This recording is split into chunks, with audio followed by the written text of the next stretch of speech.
Hello and good evening, everyone. Welcome to this week's new episode of Primetime Gaming with Mr. BoomStick and Friends. And ladies and gentlemen, we have an outstanding show. We got some breaking news that coming out of the way of both Kotaku, which they are who we thought they were, and VGC, who's reporting that Xbox Game Studios boss Matt Booty has stepped up to defend Bethesda with the accusation of work crunch. And we're going to get into that story. We're going to get into the original story.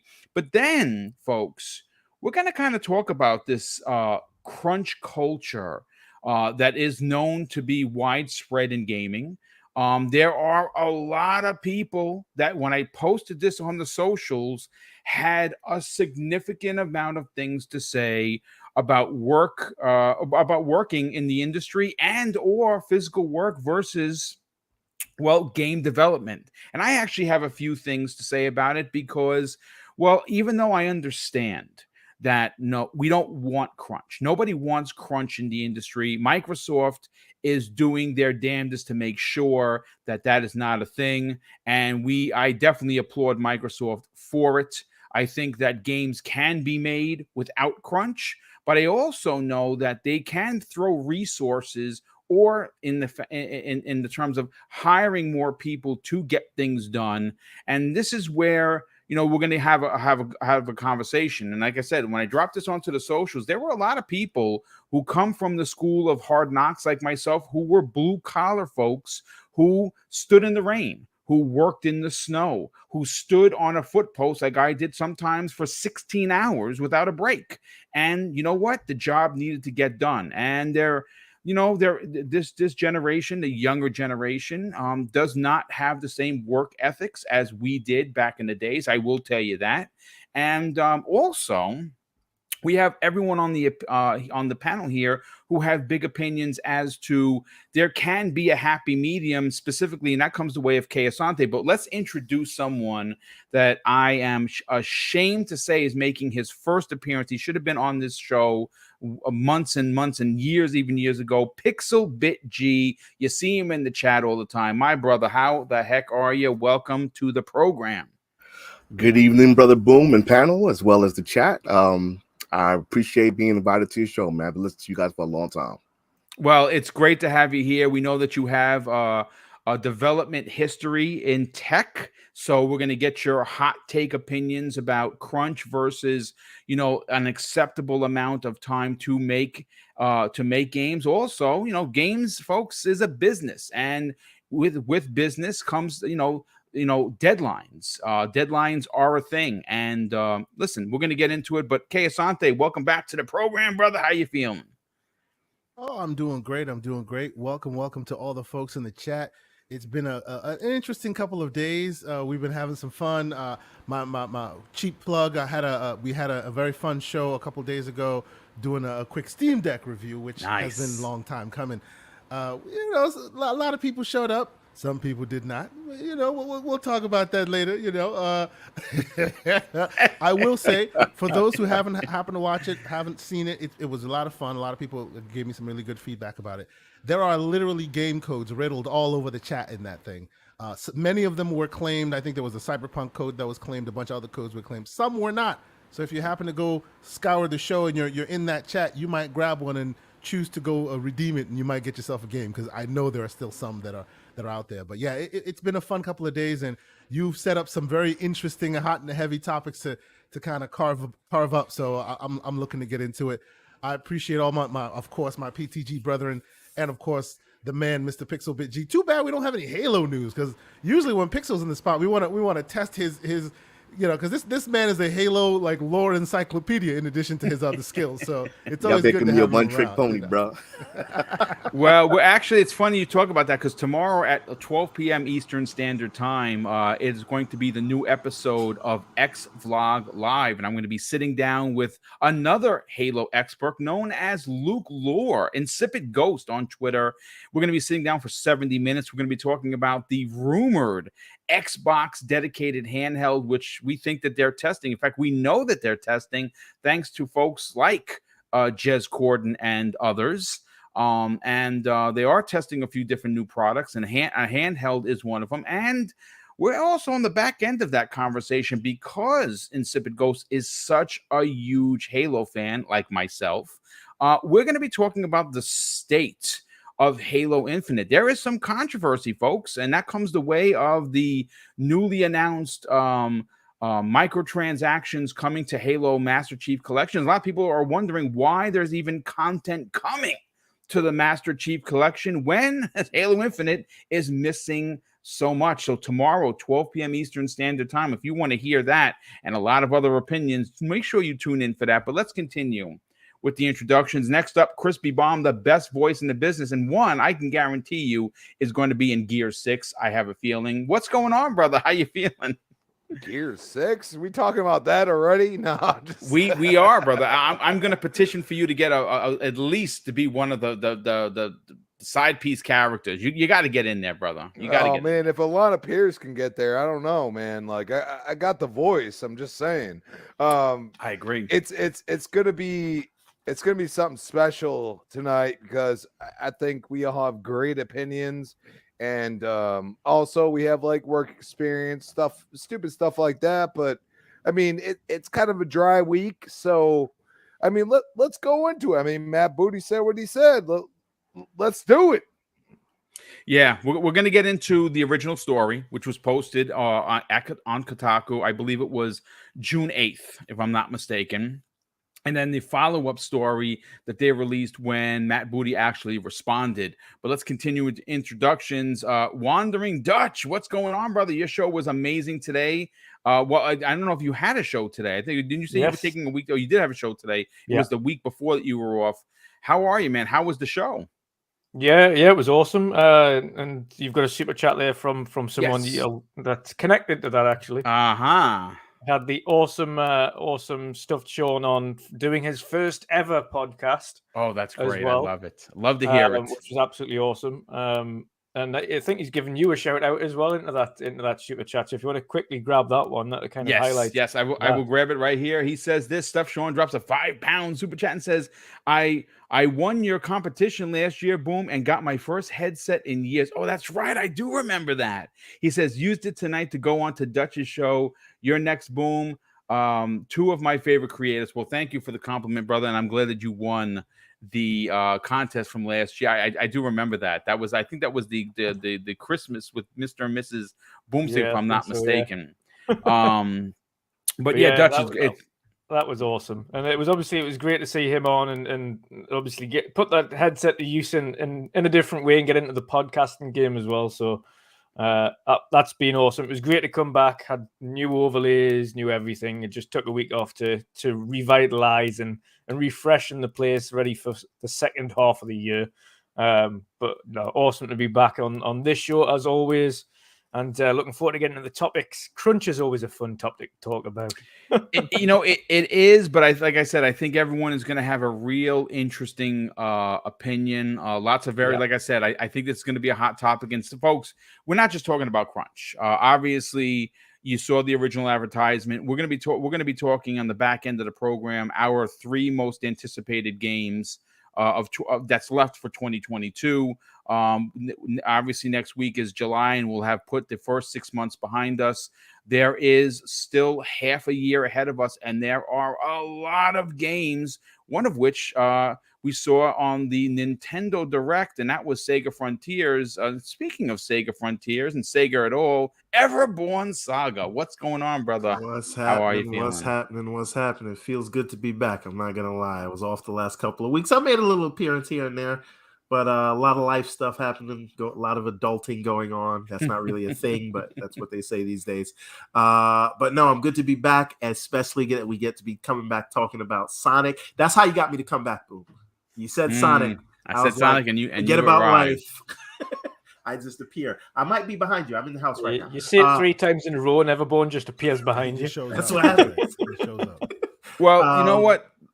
Yeah, but yeah, super excited, and to be joined by Pixelbit G, who we call on from time to time whenever there's some Halo talk, but also to put fools with bad takes in their place. Yes, oh boy, and we do love seeing that.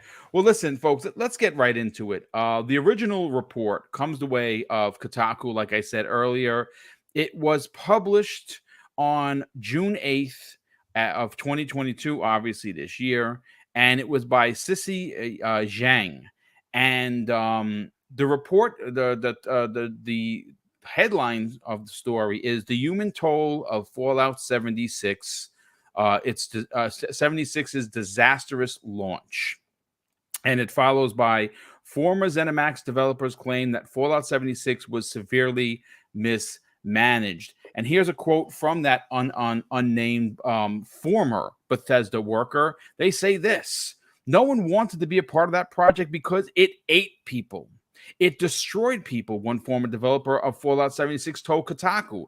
"The amount of people who would go to that project and then would quit was quite high." Now, Kotaku, according to reports, spoke to 10 former employees of Bethesda and its parent company, ZeniMax Media, who were familiar with Fallout 76's development, all whom shared their accounts only under the condition of anonymity.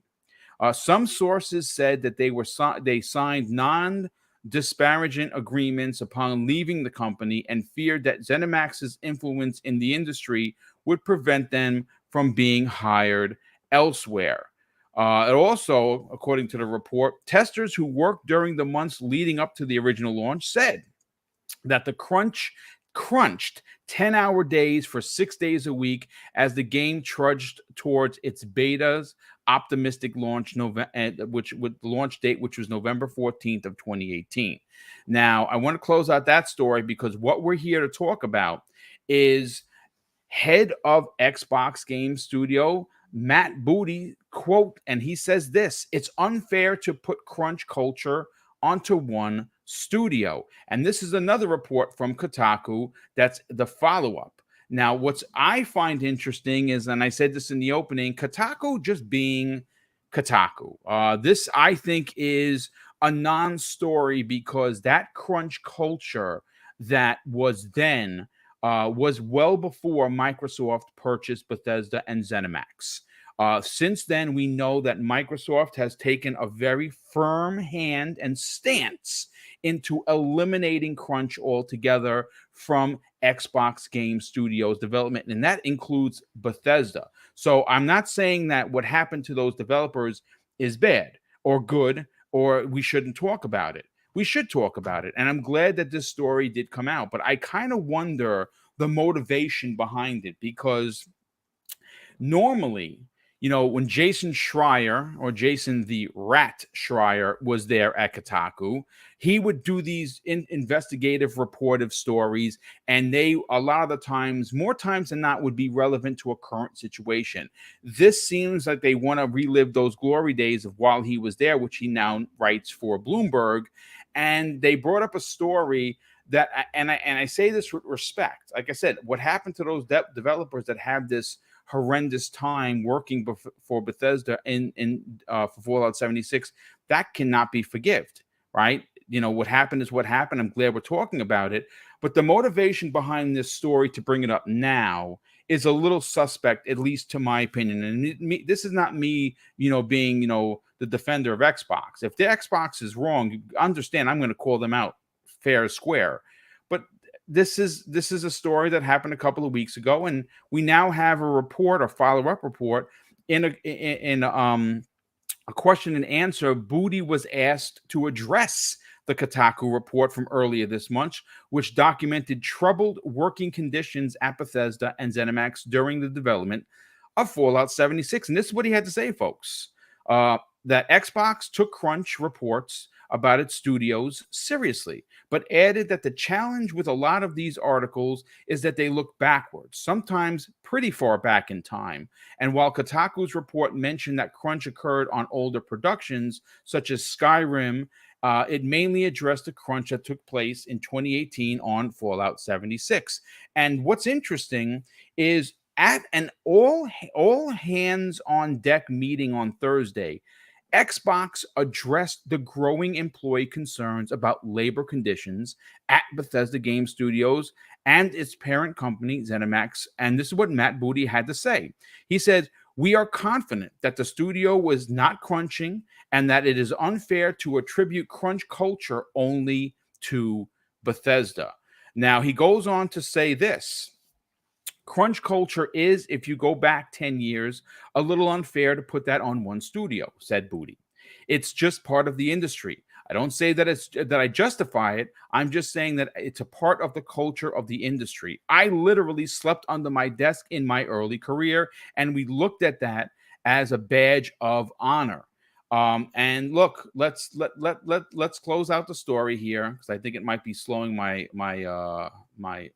footage down. Let's talk about it. And I want to go first to our guest, Pixelbit G. I want to get you in on the conversation because you are a developer, but you're not a game developer, but you are still in development, tech development. Culture is a thing that happens. I mean, crunch is a thing that happens.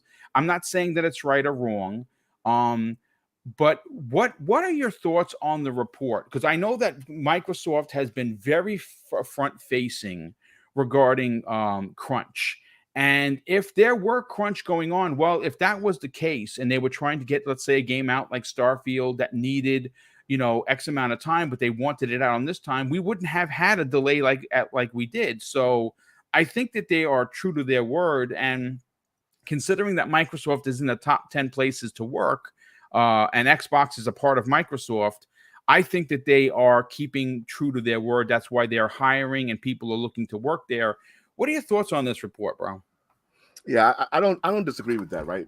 If I suspect like the company did have a crunch culture or issues with crunch, 2018. You're talking 4 years ago, right? Microsoft has specifically made it their point to avoid crunch, and we're seeing the results of that avoidance, right? This year being a perfect example of a company that isn't trying to crunch, right? Because if they were, like you said, right, Starfield would hit, Halo would have hit on the time that was supposed to release at, right? So they are actively making decisions, around their employees and as well as around their products, right? Because it is all about the bottom line of the product. In terms of like crunch in general, in any development environment, you're going to run into scenarios where you're going to get long periods of overtime, right? Even the best planned projects are going to wind up with situations where some functionality doesn't work or whatever, and you're either going to miss the date or you're going to ask your employees to work harder, longer hours in order to try to make up for the time, right? So we also have to consider that when we're talking about the culture of a company, right? These code problems basically could cascade downward. So if you have a project and the project states that you need to hit something within 12 months, a lot of code can be written in the 12-month span, right? And they'll be dealing with tens of thousands of lines of code. If you wind up with some kind of crazy error somewhere in your project, immediately your timeline starts slipping, right? And then businesses have to make a decision. Do we extend our project or do we continue, or try to put more people to it, right? Now, what it seems like is they said that these things were happening whenever it was like time to get to like a beta or something like that, right? So that's like a specific time frame where you've set a goalpost and you're trying to get all your people in line to hit that goal. And that's not unusual, right? So like in my industry, I'm in the financial industry, we generally do things in like 3-month sprints, right? But you need to deliver at that 3-month point, right? There generally isn't an option to delay something. So when you're like 2 weeks out from that deliverable and you're looking at the code and you run into some issue, that issue needs to be resolved one way or the other, right? And for the most part, most developers are in the industry who they want to work, they want to code, they want their code to be good. And I would suspect in the game industry, you got additional layers of enthusiasm for work, depending on the age of the developer, right? But even me, I'm almost 50. I still, when I see code that's has an issue, I'll put a 50-hour weekend. I'll put a 60-hour weekend. Yep. Right. That may happen multiple weeks on end if there's a problem that needs to be addressed at that time. So, from my perspective, it is a big deal, but it's not as big of a deal as sometimes the community tries to make it, because a lot of things can lead to crunch. Hey, Pixel, can I just add to what you're saying? Just working in the same field. Sometimes, and I know what we're talking about here might be mandatory, maybe it is, maybe it's not, but just when you're working on software projects and there's a bug that you are trying to fix, sometimes your own sort of pride and ego make you want to put in that extra time to fix it, because when you're a software engineer, when something doesn't work, it kind of eats away at your soul. More times than not. Right? And you kind of tech in general, but continue, yes. You take it personal. Yeah, you take it right. personal. So you can't leave it alone till you get it to work. People don't make sense. Tech is supposed to. Yes. Right. And so some of that is, hey, people are just like, we want to get this working, and if it's a game, there's this bug you can't figure out. So I get it, and this is not about excusing, but when you said 10-hour days, when you said crunch, I thought you meant sleeping under the desk. 10-hour days, that's an and average working day. On the weekend. I have to carry this phone with me for work in case one of the applications I support goes bad. Listen to what you're saying. You're saying 10-hour days is a normal day. I get that. In the tech space, a lot of people who don't work in the tech space are seeing a 10-hour day. I work 8 hours. I go home. You see what I'm saying? Yeah. Like when I was in the consulting space, yeah, a 70-hour week is nothing. An 80-hour week is nothing, right? A deployment going 24 hours is nothing. Like 3-day deployments happen, right? My work day right now is 9 hours. So you're saying one more hour. Right. I get that. Yeah, I get that. Yeah, I get that.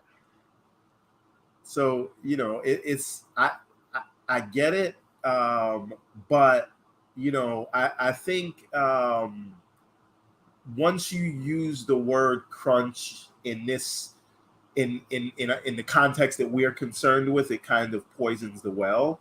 And I agree. The question is, how were those workers being treated? How, there's one thing saying, listen, we got to hit a deliverable by the hook or by the crook, because we don't hit this date, some people are losing jobs because we're not going to be able to afford to pay anybody because we're an independent company, right? And that's just, we're not talking about like this is Microsoft who can afford to miss a date. Like Bethesda, like that was their biggest game coming out, right? And when you think about how these projects are funded, what promises were made to hit these dates, people know that when you need to hit a date, it could be detrimental to a company like Bethesda at the time, right? Yeah. So but again, we don't know all the context. Are these people saying, listen, we're barring the doors closed and you can't leave and you can't work on this from your house, and or is it people saying, listen, clock is up, boss, I'm out. I'm leaving this line unfinished. I'm not checking this code in. I'll check it in at 9 a.m. Right? So I don't know. And another thing to consider is even with this whole, and I know this is before the work from home transition that we've made, but I think work from home kind of exacerbates the hours that people do, right? A lot of the times that I'm seeing now is because people are working from home, they're doing those 9, 10, 12-hour days easy, right? They're just always on and connected. And there's something where you feel like you have to be on and connected, or you're going to fall behind. Yeah, right? So again, and I get the people that are saying, listen, I'm doing that now. So if I was doing it for video games, great. Right? But, I think finding the happy medium of not crunching and hitting target dates, point to me someone who's successfully done that and they've put out a product that was groundbreaking. Does anyone have an example? Well, I mean, look, I do want to speak on it because I do have something to say regarding that. See, here's the thing, when you talk about blue collar, right, versus in the office, I understand. I am never going to turn around and say that we need crunch to get games. And that that the release of a game, because I'm looking at the chat right now and I'm reading the chat, and I totally understand where some people are like, well, if a game is going to be delayed, then maybe they need to work harder, and I understand. Specifically for Xbox, this year is a perfect example of a lot of games being delayed, and that's a multitude of issues that has a lot to do with the current pandemic that's still ravaging the planet. It also has a lot to do with people trying to figure out how to do heavy development when they are used to being in an office and they have to do that from home now. So there are a lot of challenges. But one of the things that I would say frustrates me from a blue collar guy's point of view is, like, everyone that follows me knows I'm a retired New York City police officer, right? And that was my choice. I wanted to give back to the community, and I was very, very fortunate enough to police the community I grew up in. It doesn't happen very often. I have a very magical story with my career, and I'm always going to be thankful for the opportunity. But there were days where you came in, you signed in, and 8 hours, 35 minutes later, you're signing out and you're going home. And there were days where you did 16-hour tours. And sometimes you were on a foot post for 14 of those 16 hours, standing there like a statue. And sometimes it was 100 degrees in the shade. Sometimes it was cold, freezing, and sometimes it was pissing rain. But this is the job I chose, and this is what I did, right? But what I think is, it's a little, to me, it's a little frustrating when I hear someone complaining about working 10 hours in a climate-controlled environment. If it's cold outside, it's warm in your building. If it's 90 degrees because you're in California, it's probably a nice, cool 65 degrees in the office that you're in.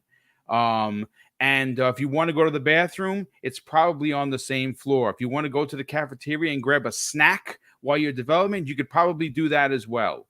So I'm not saying that crunch is not a thing and that it should not be taken seriously, but I have to say that if we're going to have a conversation about real world, right, and someone's going to come to me and say, well, because I'm a blue collar guy, it's okay for me, or a sanitation worker, or an ambulance driver, or a medic, or a military personnel, it's okay for you guys to work 14, 16, 20 hours, tough titty. But because I went to school and now I make games, I can only work 8 hours. Otherwise, I'm going to complain. I'm going to have a real problem with that conversation. But I want to bring Kay Asante into this because we were having that particular conversation. First of all, I'm glad Matt Booty came out and defended Bethesda. I think, like I said, I think that this is a non-story. I think Kotaku is doing what they do best and just being a bunch of D-bags. Like I said, if they're not telling this story because they want to change the industry, they're telling this story because if they wanted to change the industry, they would have told it when the problem was happening way back when. Oh, there you go. Hey, there you Kay, go. there are some people that think maybe Matt Booty himself should do some more crunch. I mean, the thing I've got to say there, Case Anthony, as well, is the way back when. The thing I'd pull up straight away is way back when people who were in game development never complained about crunch because they enjoyed coding. They were just consistently, constantly, forever coding, and they loved it. They enjoyed it. They were doing God knows how many hours a day for fun. As a retired New York City police officer just stated, sometimes you stand in the rain, but that's part of the job. You knew it when you started. So I think it's a little overblown. That it's part of everything else that's going on here, and we have to have a nuanced adult conversation about it because. Is there a problem? It's not to say that, oh, shut your mouth, there's no issue here at all, because I have friends in gaming. I have friends who have horror stories telling me about, they show up with bright-eyed and bushy-tailed, fresh off the boat, as it were, because they want to make their favorite game, and instead they are thrown to the salt mines. It's a salt mines. Well, I love that. And what I mean by that is I'm talking about like, you move to a country you've never been before. You speak no language. You're thrown in a room with a roommate, and basically your life is 20 hours every day. All you're doing all day is game testing, right? Those are the dues you pay, right? Which, let's be clear here.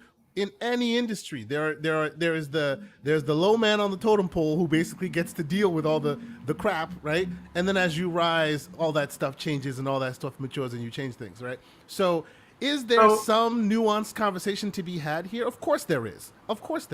Right?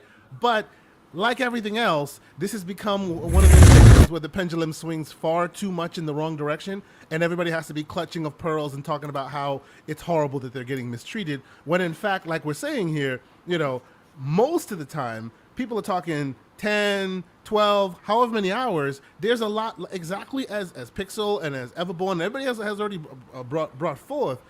There's a lot of self-pride that comes with that as well, right? And I know what I'm talking about because I sit here, as you see me here, this is my sometimes 16, 15-hour day, right? Between work and whatever else I'm doing, or I'm on call, I have my phone with me. This is what happens in this industry. Can I just add something real quick, Kay? Go ahead, yes. So in the chat, there are some people saying just hire more people. And Pixel, I know you can speak to this as well. You can't just throw more people at every tech problem, and that can actually make things worse and slow it down. Guys, I just want to give it a heads up before Pixel B jumps in. I'm going to drop out to reset my stuff because my footage is stuttering, and it shouldn't be. So I'll be back in a minute. We'll be talking about Sonic till you get back. Calm down. No, you're right. Like you can't throw too much hand resources at the problem, because then it adds more bureaucracy, more overhead, more logistics in that department as well. Fresh meat doesn't know what they're looking for, right? So you need people who have been working on the project for a while to determine some of these issues. Knowing where to go with or you're going to wind up losing a person because you lose a person's effort because now I need to train you. I need to show you what to look for first before I can even ask you to help do anything. So you can't always just throw numbers at it, which is why they often just throw your time at it. But you know what, guys, and I'm being a little open-ended here. You guys tell me what you think here. It always seems to be a conversation of either they're not producing or they're talking about crunch. There never seems to be a nuanced, happy medium conversation there, because it doesn't have to be either crunch or fail. That's because unfortunately, happy medium doesn't click. It doesn't get the clicks on Twitter. Right. It doesn't get the clicks on the website. You'd never see an article about this guy's really happy in his job. There's crunch sometimes, but they all agree that it's necessary, and they get compensated very well for it. You never see that. Let's ask a quick, because I think like Everborn might. You might be happy in your job. there is like levels to this, right? And this, at least from what I understand, is what they're saying here about Fallout 76. It is not some of the horror stories that we've heard. No, not at all. Yeah, this is not like pea in a jar kind of crunch, right? This is not like Halo 1 and 2 type crunch, which was, by all accounts, hell on earth. Right. So I guess my question is, and you talked about Pane, and you talked about Matt talked about people being early in their career. Is it morally wrong? And I know it's not show friends, it's show business, so moral have nothing to do with this.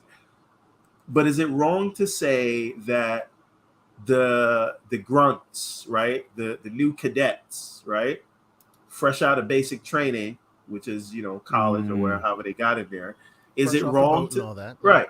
Is it wrong to say that those are the guys that are going to do the grunt work and the long hours and pay their dues, and once they do that, there'll be new people to come in and do the grunt work and the long days and all it's those a rite of things. passage, as it tends to be. Yeah. But is there something wrong with that? Oh, I don't When think you there's were something young in inherently development, did wrong you with feel it was that. wrong? I don't think there's anything necessarily wrong with that, as long as it's all within, normal moderation, normal context. You get to get the coffee, you get to, but when folks start doing that, look, we've all gone through it, right? You're in the mail room, my equivalent of that was, you do all the legwork that requires hours and hours and hours of ridiculous data entry or whatnot. We all go through it at some point before eventually you manage people and then you tell them to do that. It's a rite of passage, but Right. it's a fine line between, hey, it's a rite of passage, we're trying to gauge your work ethic, eventually you'll move on and then, as it's normally done, versus, hey, we don't care about our grunts, so we're just going to like grind them into a pulp because, hey, they're contractors, we can always get more. You know what I'm saying? There's a fine line there. There's a nuanced conversation to be had there. And maybe that gets lost because Twitter, Yeah, I mean, look. Here's the thing.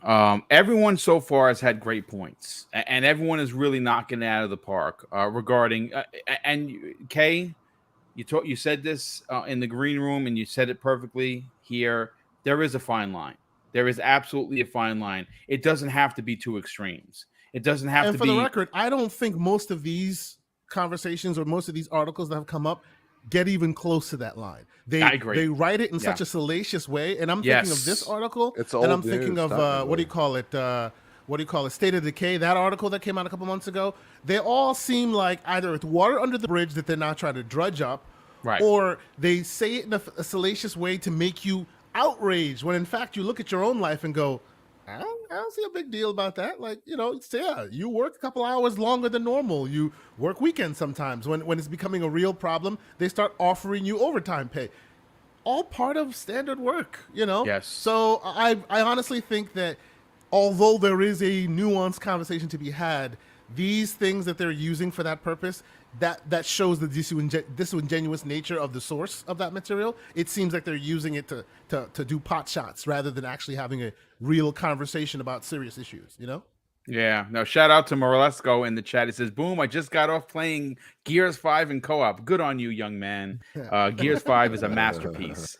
Listen, speaking of Gears, I do want to bring in Crispy Bomb because, if anyone that has been following this show or seen Crispy on the next podcast, which he's been there for years, he's a blue collar dude, right? He's a butcher, right? He talks about it all the time. He puts really nice, great looking steak pictures on Twitter on a regular basis because the guy knows how to cook a steak. What are your thoughts on this report? Because again, you obviously are vested in Microsoft. You are a part of this program. We're very pro Microsoft here, and we will give them the business when need be, and or as the righteous smoke, as Kay Asante likes to say.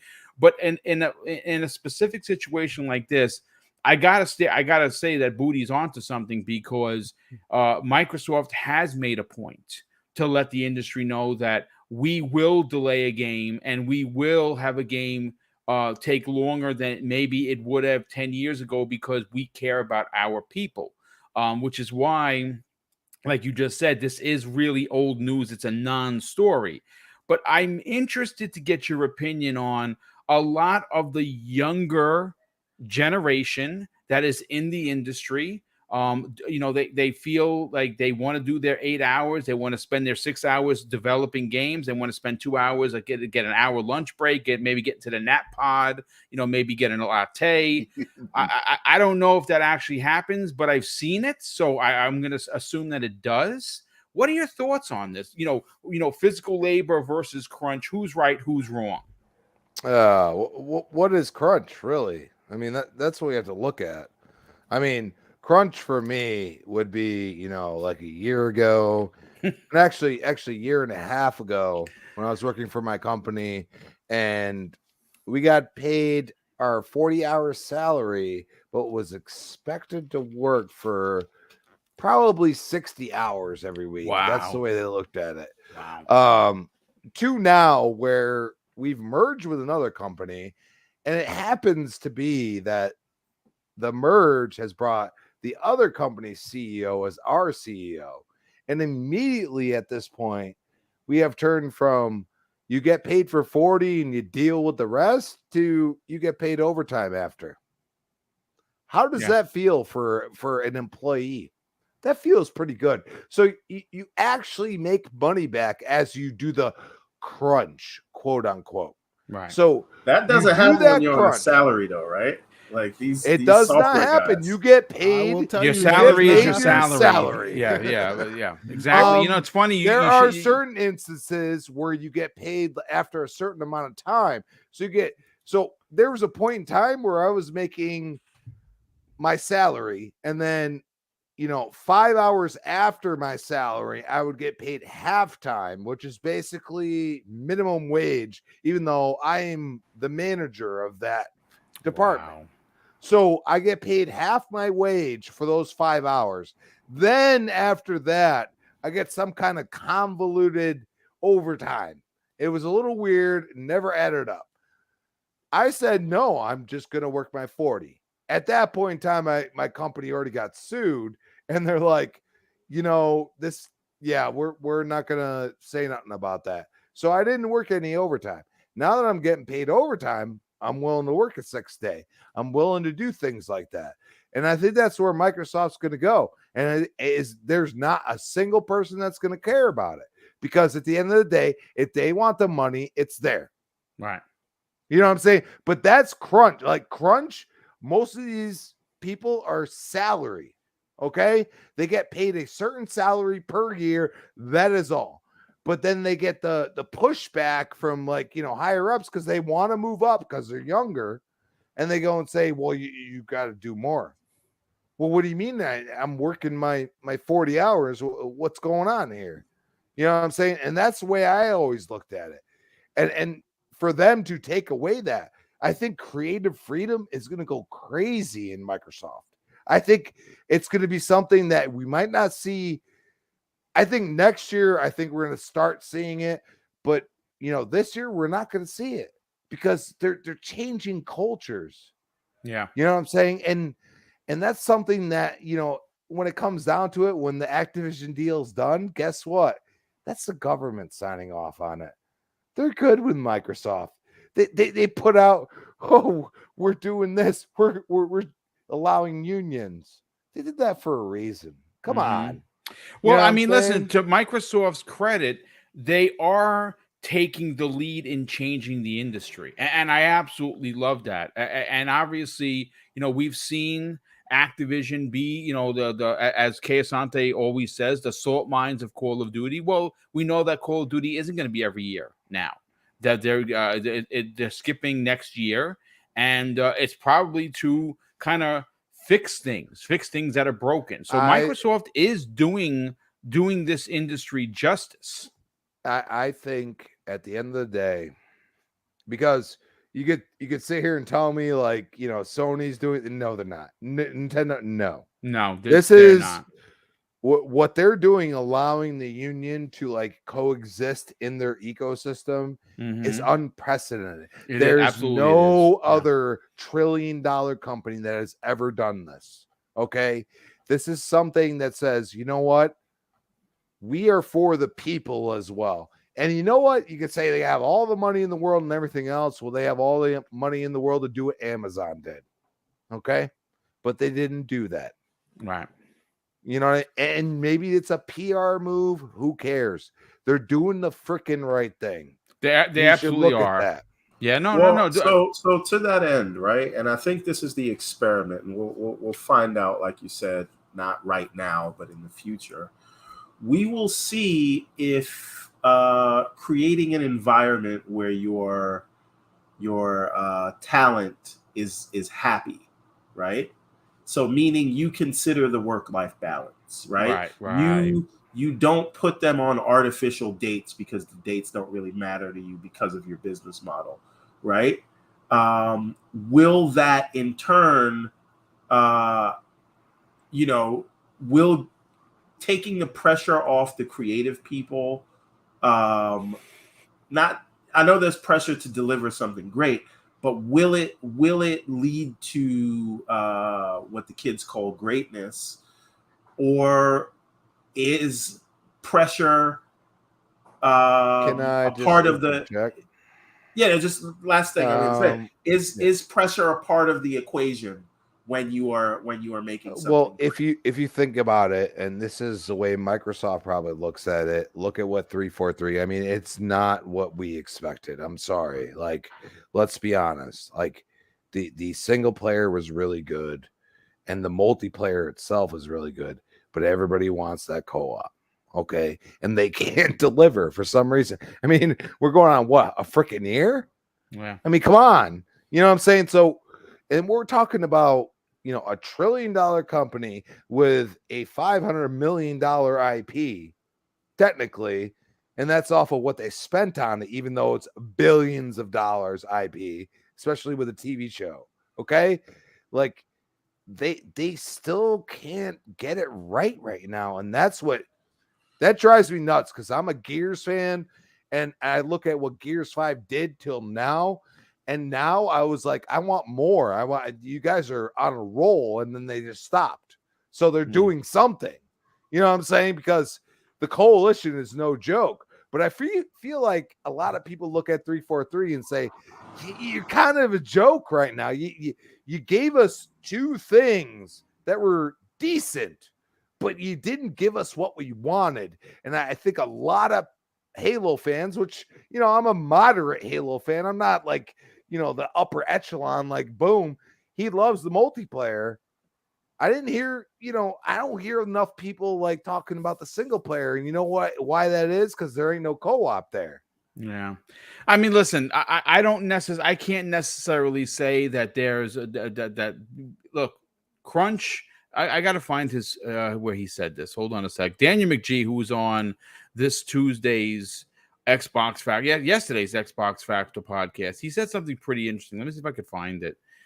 He says this: there's no space for crunch in the games industry anymore, and anyone who thinks that that's a controversial statement, for the love of Joe, needs to grow up. Now he's onto something, because I don't think you have to have crunch. I don't think you need to have people crying in closets and sleeping under their desks. I think that's absurd to even suggest such a thing. I am going to say that if Boom. Yes, sir. Just one thing to that point, and again, remember what I always say: not show friends, show business. Show right? business. Yeah, gaming is a business, folks. But what we have to consider is the labor market and supply and demand. As the industry grows, as game developers become in higher demand, you cannot tell people that they have to crunch when somebody else is not telling them that they don't have to crunch. You know why? Because they're just going to go work for them. They're not. It doesn't matter right now. They're not as afraid for their livelihoods, because when your boss tells you something that you don't like and you're afraid, the reason you are afraid is that you start to think, will I be able to pay my mortgage? Will I be able to feed my family? Will I be able to do those things? Because you need the resources that job provides you. But if you can go and get a job doing what you do anywhere, you're gonna take a little bit less shit from your boss. Yeah, right. To his point, that flies now. That wouldn't fly during that last recession we had, right? Exactly. Yes. Exactly. Yes. So now, because the game industry is growing the way it is, and there's so much investment here, I think part of the reason you're seeing people say we're getting rid of crunch is because you have to. It is by necessity, and it is not a moral decision. It is, we need to keep these people happy because they will leave, because there's other people hiring. And now so you have work that does not limit you to your location. You can work wherever you want. All of that makes it difficult to mistreat your employees, because they can bounce whenever they want. Yeah. That's actually so true, because I look at it as a retail standpoint, and it's super hard to find people that are willing to work. Yeah, I mean, listen, no one has said anything wrong. Everyone has really knocked it out of the park. We're closing in on 300 people here, over 300 people, 350 people to be exact, which is awesome. But we got to get Wandering Dutch, who's been sitting there patiently. Dutch, you sometimes have an adult opinion that people don't like, but I love you and respect you for it. What is yours regarding the crunch situation in gaming, what Matt Booty had to say, and of course, Kotaku bringing up an old story that is from before Microsoft. It's funny they went to him for a comment when he wasn't even a part of the conversation when this crunch took place. Yeah. Well, I'm gonna start at the beginning, really, in terms of my view on crunch overall, because it's not just, and this is what I always hate. I always hate the comparison crunch and these topics around crunch and game development, because let's face it, crunch isn't singular to game development. It's industry wide. I'm talking about worldwide. Yes, but I'm crunching right now. I'm only 34 years old. When I was 16, 17, I was holding down 2-3 jobs at the same time. I was working a normal 9 to 5, 9 to 6 job through the week. I was working weekends. Then I started as a Royal Marine reservist before going full time as a Royal Marine. So in terms of actual work ethic and working a lot of hours as a 16, 17, 18, 19, 20-year-old beyond, then going through later years into shift work, and now working as a broker and with financing and energy, etc. I can tell you the industry worldwide, in every industry, has changed significantly in work ethic in the terms of people you get in now. And I specifically highlight work ethic because now in the industry I have, although it can be absolutely mundane at times and drain the life out of you, the people that you get in, specifically the younger generation, have absolutely no get up and go. They don't last 2 moments and that's complain correct. about absolutely everything that comes in. And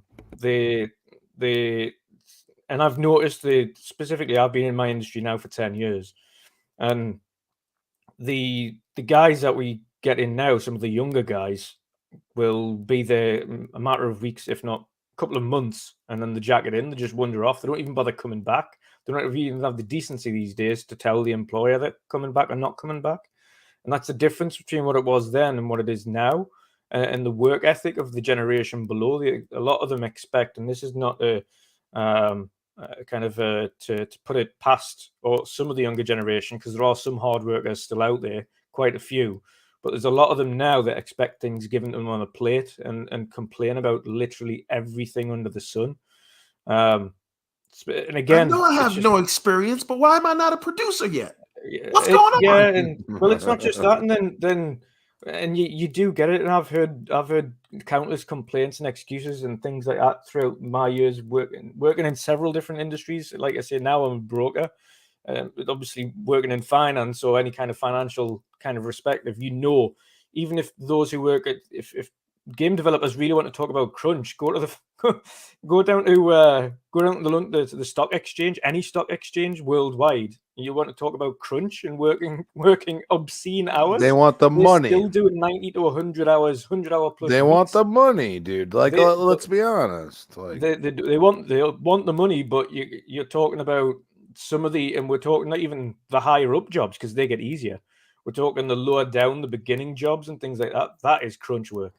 Well, I think higher ups. I mean, you look at it that way, and you say the salaries that they get. I'd say, yeah, fuck it. You know what I'm saying? Work for it.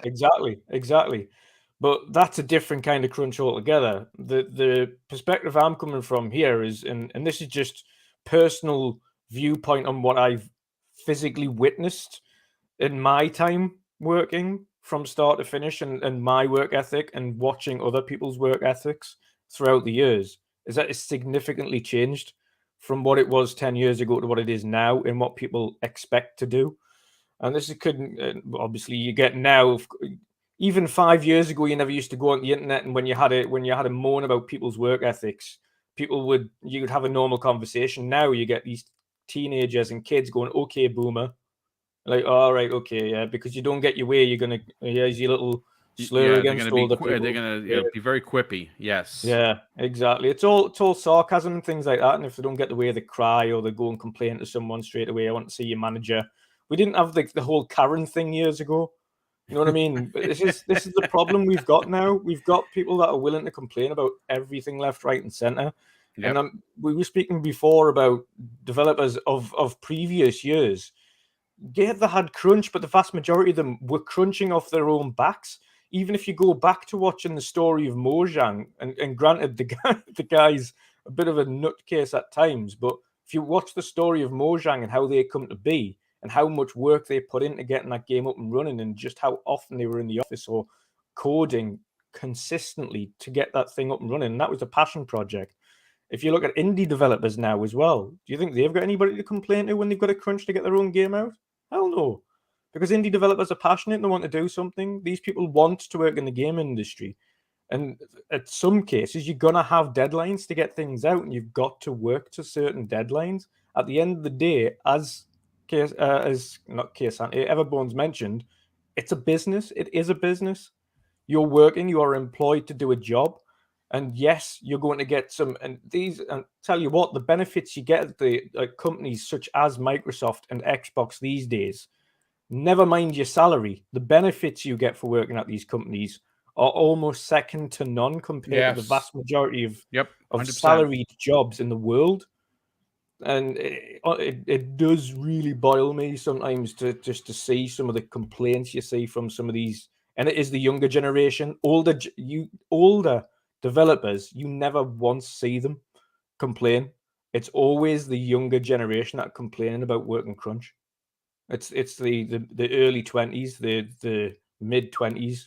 They're the ones complaining or just fresh out and things like that. You know what, one Dutch though? Here's the thing. Even back then in those olden days when people used to be, burning the midnight oil for hours and hours on end on the low end of the totem pole, if a reporter stuck a mic in your face in the 90s, wouldn't you complain? Yeah, they got me working ridiculous hours. It's always been a rite of passage. The only difference is now you just get Kotaku putting a mic in your face going, hey, young man on totem pole, why don't you tell us what your grievances are so we can make a report about it. Write a big article about it, yeah. Exactly. That's the only difference here. Can I ask a philosophical question for a minute? Yeah, damn. Everybody. It's not that philosophical. But isn't there something to be said that maybe the younger generation is more focused on their own goals and well-being than the goals and the well-being the company that they work for? That might be true, but a lot of the young generation isn't meeting their goals. I agree. They aren't excelling, right? So I don't know. Somebody should be taking over this podcast. I was going to say the one thing I want to add to it as well, and this is a weird kind of thing that I have noticed. But have you ever noticed none of these articles are going to any company regarding crunch for games that haven't come out? A broken piece of rubbish. Yeah. They talk about crunch with Halo. Halo has been absolutely ridiculous. It hasn't get the content. It still doesn't have the content. There is no updates. There is no map. There's nothing there. To your point about crunch, and you're like, but the game's been in development for 7+ years, and he's talking about crunch on They don't know how to build an engine. Let's be honest. To your point, the same about Fallout 70. Yeah, but it's the thing is this, and it's the same about Fallout 76. They talk about crunch with what's happened to Fallout 70, but that was also another buggy game. After they went to Insomniac to talk about Spider-Man. No, and I guarantee they crunched on that. But did they go to them to speak about crunch? You could play as a mailbox. But why would they, exactly? So are you implying that all they care about is success and the failures? Exactly. If the game's successful, they don't write an article about crunch. If the game has issues, then the crunch issue comes to light. Hey, Dutch, I guarantee you they're crunching on Ragnarok right now. Mm-hmm. I guarantee you, right? And to that end, my other saying, which is winning cures everything, I think that, like you said, when you have a successful product, right now, everybody that's upset about crunch, I bet you if I said to you, hey, Redfall and Starfield will come out this year, but it will require some crunch, nobody would care about the crunch. Nope. They'd say, no, they would not. Yeah, you're right. Well, you're right. To be fair, in 2020 when The Last of Us 2 came out, they did have a a little bit of conversation about crunch. It just didn't last very long. No. Yeah, it was a very brief because then one. people started And complaining about the game itself. everybody was like, "Look at the game. People need to stop complaining." All the Last of Us fans. Yes, they were. Well, see, Right. but that right there should tell you that we shouldn't even take any of these articles seriously because they're not distributing that righteous smoke evenly. They're only doing That it is to correct. certain Yes. groups. That's what I'm saying. at They're certain only bothered times, when they're only bothered with the crunch when it's a game that hasn't meet demands.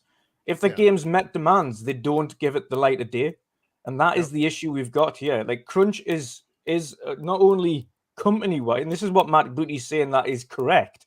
Yeah. It's not that it's just Fallout 76 or it's just Halo Infinite. Like vast majority of studios, in some respect, have a crunch culture at certain respects.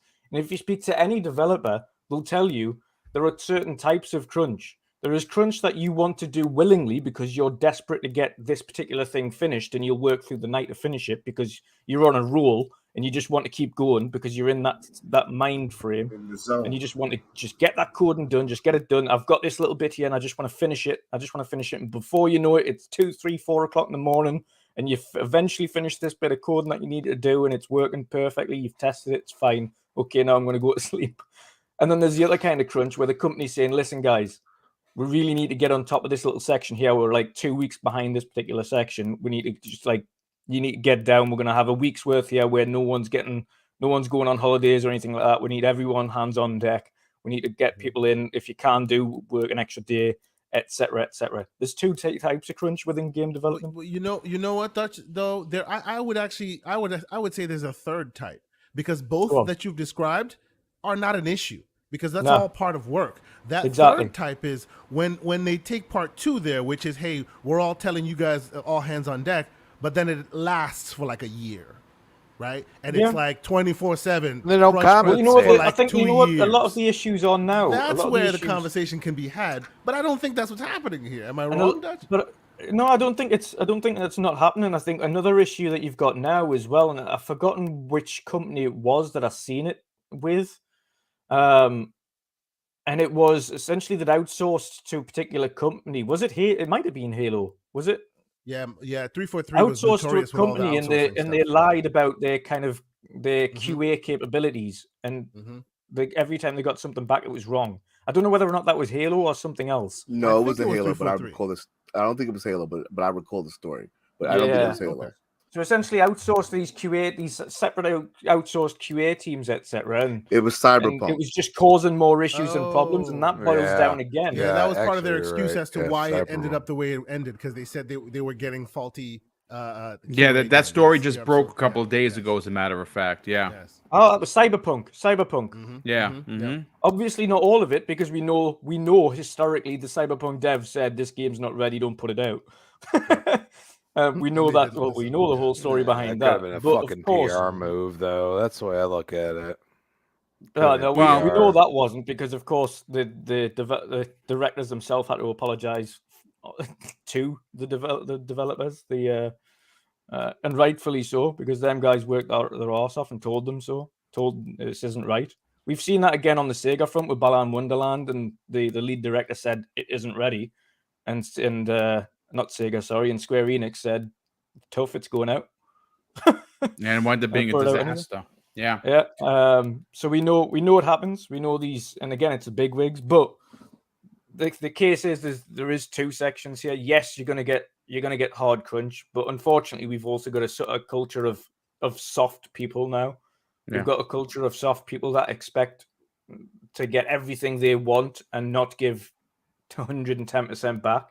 Yes, that's a fact, and I can tell you, I bring it back to my days as a New York City police officer. Like, weekends off, you have to earn that. You have to get a detail that offers that. You have to have years invested. You have to produce in order to be put in a specialized unit like that gives you this. There were kids coming out of the academy that wanted just Saturdays and Sundays off. They didn't want to walk a foot post. They wanted to be. They wanted to be plain clothes detectives. They got to sleep with all the girls. Working at Studio 54. Yes, that is not. There is no in the champagne room. Yeah. There you go. I mean, look, listen. The bottom line is, I am very happy to have this conversation. I think that everyone here knocked it out of the park. I said I do not shy away from having these very difficult and sometimes controversial conversations because they need to be had. Microsoft is in a position this year where we don't know if they, because we've said, look, perfect example, Xenon Ronin 77 says something pretty interesting in the chat. He says, I love Xbox, but they need a more aggressive studio/developer management. And management comes into question for Microsoft. It is a question. It's a question that we're not going to tackle or answer today because obviously we want to talk about something fun, and that's the games that are coming out for the last 6 months of this year. And quite frankly, everyone's going to have a different list, and I want to get the chat involved. But management is an issue for Microsoft. That's a fact, ladies and gentlemen. I'm not piling on the rabbit, as Bugs Bunny would say. I'm saying that this is an absolute fact. Now, why is that? Is it because they're not crunching enough? Is it because nobody says you have to have crunch? You don't have to have crunch in the industry to make good games. You need I can tell you from personal experience as well in terms of management, and I think a lot of people know this as well from management or having managers in any of their roles. You get these managers that turn up and God knows how they're in management in the first place or have a management role because they don't know how to manage a team. And I've had managers that are like that are really laid back and they kind of just let you get away with murder. So the team goes up the drain and they wonder why they're not hitting targets and they wonder why people aren't performing. And then they're getting rid of these guys that could be performing for not performing, even though they didn't manage these guys in the first place. And if any of their team members had have been managed in the correct manner, these guys would have been hitting targets, they would have been excelling, they would have been doing their job correctly. But because somebody didn't guide them down the right route or give them the correct advice or correct training or correct man management, then of course they're not going to be performing to the standards. Of course they're not. The manager's job is to manage the workforce. And that goes not just into stats and time frames and KPIs or whatever routines you've got. A manager's job is to manage. You've got to know whatever's going on with your team at any given moment, whether that be personal issues that you might have to deal with and manage and work around, whether that be aims that every individual has on your team. Okay, what's your aims? What are we aiming for? What are we working towards? Okay, do you want to be management? Do you want to be a senior coder? Do you want to be a senior technician? Do you want to be a senior art director? What do you want to do, and how can we get you there? These are things that managers should be doing, and if there isn't, and we know there are soft managers as well that have got into these jobs that haven't earned the right to be in these jobs, unfortunately. And this is an issue that's going around. So you get some that are far to the opposite side and overmanage, and we call those essentially micromanagement, where it's every finite detail is constantly on your back, and that's too much. That's when people break. Right. Then you get the opposite side where it's far too soft and they don't do anything. And half the time you can't find them because they're walking around having a coffee or they're outside having a smoke. And they're the guys that shouldn't be in management. The two opposite sides, it needs to be a good balance. And once you've got that down, then you're working with fire. Yeah, no, and again, I look, we're not developers. But Pixelbit G is. And so he understands the minutia of it, of the business. We are podcasters, but a lot of us worked tech jobs. Some of us are working tech jobs right now. Some people work blue collars, like I did. And we're all going to have different opinions. But I do have to applaud the panel. I have to applaud the 350 people we have here in the chat that have had a lot of big opinions. It seems like everyone is playing nice. No one's being overly aggressive, which is what I like. But I do want to get to a couple of super chats that I missed early on, and we're going to get to the next topic of conversation, folks, and that is, what is your top 3 most anticipated games for the remainder of 2022? Not what has already released, but what is releasing in the next 6 months. And quite frankly, regardless of where you like to play, whether that be PlayStation, Xbox, Nintendo, or like myself, all three, you're going to be eating very well. As a matter of fact, your backlog is going to continue to grow. But the first super chat I missed is a good friend, generous friend of the program. Drawn TJ drops a $5 super chat and says, "Hey guys, I'll listen later. Keep up the awesome content." Well, thank you for that, Drawn TJ. Definitely appreciate the view, listen, and of course the generosity. We also have Xbox BG drops a very generous $5 super chat and says, "I'm just dropping by to show support." Well, thank you for that. Definitely appreciate the generosity. And of course, you being here to hear the topic at hand. Brett Bingham, another generous friend of the program, drops a $10 super chat and says, "Halo's problem was the incorrect choice of dev tools that made it incredibly difficult to work on. The Coalition and Playground seem to outperform 343 because they stick to the dev tools that they know." And you might be onto something with that. We definitely know that at some point they did change over from Unreal Engine to the Slipspace engine, which they have now. And even though I quite enjoy Halo, maybe that's an issue, and that's why things got mucked up. I don't know. But Bone Slave drops very generous $2 super chat and says, "If deadlines aren't met, who gets the write-up?" Indeed, that's a fantastic question. And again, Everborn has been made himself notorious for saying that it's not show friends, it's show business. And Microsoft, again, in the next 12 months, according to them, the fiscal 12 months, not the actual calendar year, they have a lot of games coming out. And a lot of those games, we did hear Matt Booty talk about, he was heard discussing that there are so many games, or Microsoft has so many games that he doesn't know where to put them. And I think that is because of delays. So there's going to be a backup. They're going to be backed up like traffic for sure, but hopefully they can get that ironed out. And I said this even this last year. They are literally going to have so many games. They're going to potentially have to delay releasing so they don't eat each other's lunch. But it's going to be a big year for Xbox in 2023 regarding first party. But I do want to move on to topic number 2. And this is a fun one, folks. There's not a lot of news. This news that we talked about the first half of the show broke early today. And thanks to Keasante dropping it into our private DM. I thought it was worthy of a conversation. And again, I'm very proud on how we handled it. Didn't throw anyone under the bus and talked about it logically. But this is a video game podcast. And what do we want to do? We want to talk about video games. And for me personally, the second half of this year is stacked. It's loaded with a lot of games.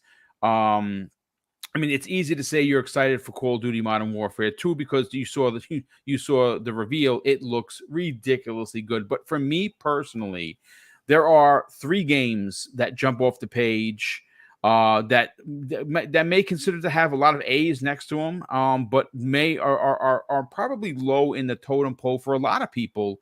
And my top 3 picks are the first one is going to be, no surprise, Sonic Frontiers. My God, I'm a Sonic stan, and I am a Sonic Adventure stan, and I'm an apologist for Sega. And I will say that after the footage that was just shown at the Nintendo Mini Direct, I am all in, especially when you can go to these special levels and the worlds look like cities. Wow, that looked phenomenal, looked very fast.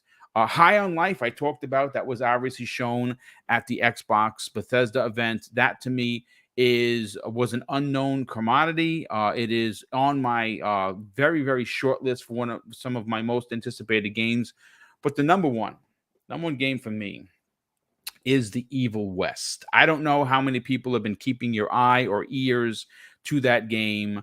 That game gives me some OG Xbox feels. If you don't remember the game, let me see if I could pull up what the name of the game was, because I literally forgot what it was. Let me just go into our DMs.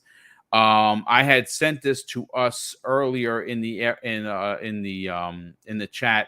Capcom actually published this game, but it was made by High Moon Studios. That's right, the same High Moon Studios that I think Xbox will eventually. It was called Dark Watch: Curse of the West. And I posted some pictures of the game on Twitter, and it's a different game than the Evil West, but it does give me those feels. I don't know how many people have been watching the Evil West. That game looks like that is going to be the sleeper hit of the entire year. Wandering Dutch, let's get your top 3 picks. What fancies your eye for the remainder of the last half of 2022? Yeah, to be honest, we went through this tonight as well, actually talking about not even just the tail end, because November doesn't actually have any big set releases yet, really. Neither does December. Not big ones. We're talking about, of course, Callisto Protocol's massive. Yeah. Callisto Protocol is the main one for me. Second now is High on Life. Absolutely phenomenal. The others, the other 2 that I'm still waiting on, but not guaranteed, outside of God of War, because of course that could slip as well. But I'm not, even though I loved God of War 2018, God of War Ragnarok's more of the same. So I'm more excited for new things than I am for things I've played before. I'm getting the new version of the thing I've played before. I'm more excited for new experiences, put it that way. The 2 others that I'm really looking forward to in terms of AAA titles, that I'm hoping we do get dates for soon, is Hogwarts and Avatar. Nice. When we saw that deep dive state of play into Hogwarts Legacy, that surprised me in a really good way, because I was not expecting that level of detail. The sheer amount of activities and depth in that particular game as to what you could do and where you could go, and all the creativity and enhancements and things you could do. So I'm really looking forward to Hogwarts. High on Life as well for a AA, or triple I, as they refer to it as. Looks absolutely awesome. Again, that gave me Psychonauts vibes with its creativity and his wackiness and the vibrant colors everywhere and the strange characters. But that looks absolutely awesome. And yeah, like I mentioned as well before in Callisto Protocol, which I think speaks for itself, that just looks absolutely phenomenal. And then a sneaky little shout out as well for another indie game, Metal Hellsinger, which I've raved about. Oh yeah. I downloaded the demo. That game is pretty good. Yeah, and that's only just a small little slice of that game as well, and with one track, and it still blows my mind that an indie studio has managed to get all these huge metal artists to create music specifically for their game.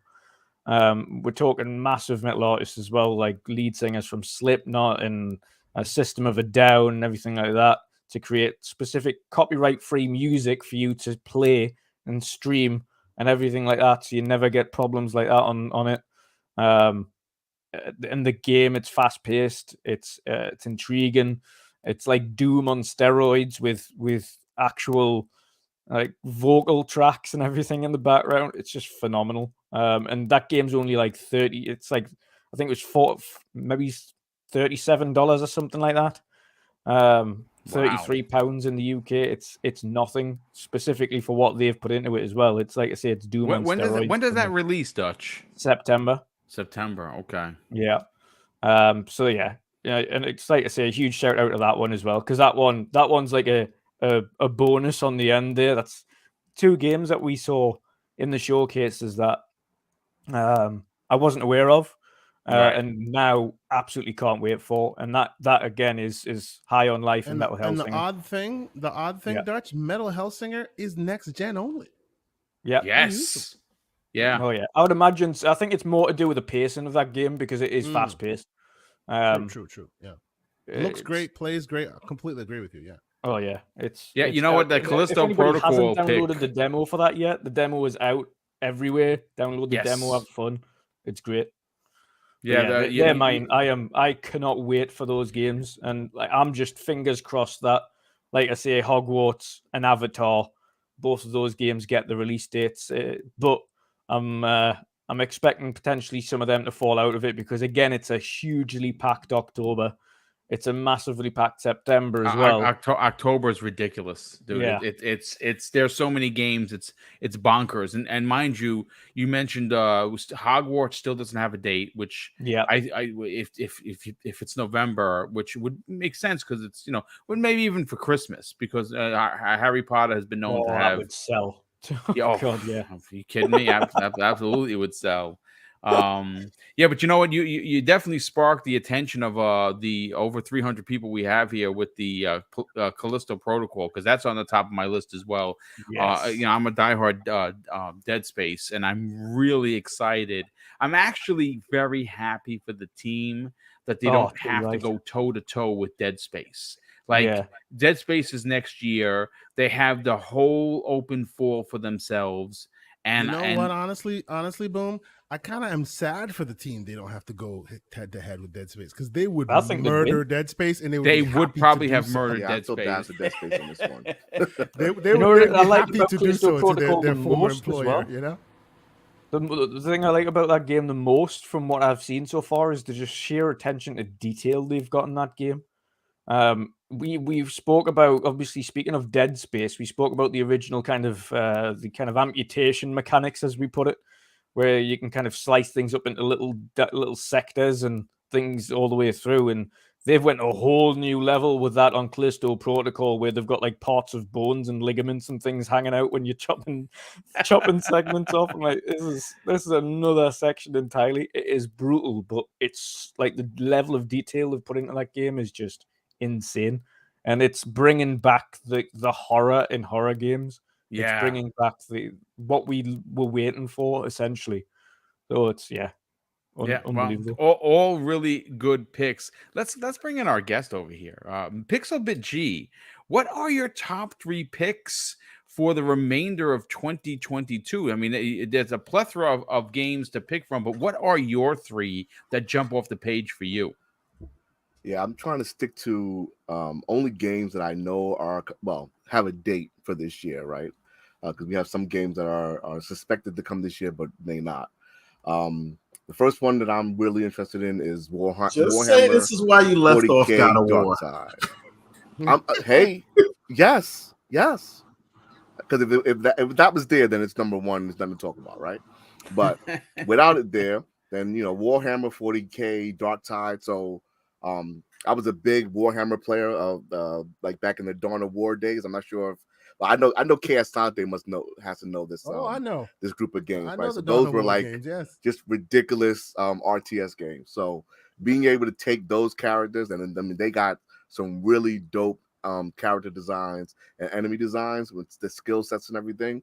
So being able to take that and put it into like a first person shooter. I usually don't do the multiplayer thing that often online, but that game is definitely going to be dope. Like, I don't know if you guys have seen it in action. Yeah, it looks really good. It looks crazy, right? Every time it showed absolutely great. So yeah, exactly. Even people who aren't necessarily 40K fans see the graphics, see the co-op, and they're just like, wow, this is actually pretty damn good. And I think Game Pass and them bringing them constantly to Game Pass is kind of turning people into 40K fans. There's a lot of good games 40K that weren't given the attention they deserve, but because they're showing so well, because it is a niche audience there, Kay. Yeah, it is. Absolutely. It is. I mean, only a select few know that series. But I also play the older Warhammer stuff too. So, the second one is going to be High on Life, which you mentioned earlier, Boom. So the reason why I really like the way that game looks is visually it kind of looks like a Pixar movie, right? I mean, it does. It's so crisp, and the designs of the characters are so creative, right? And it's just a very it's just an interesting game. Plus, they have the way the guns are talking to you in the game reminds me of there's a special auto pistol in Cyberpunk.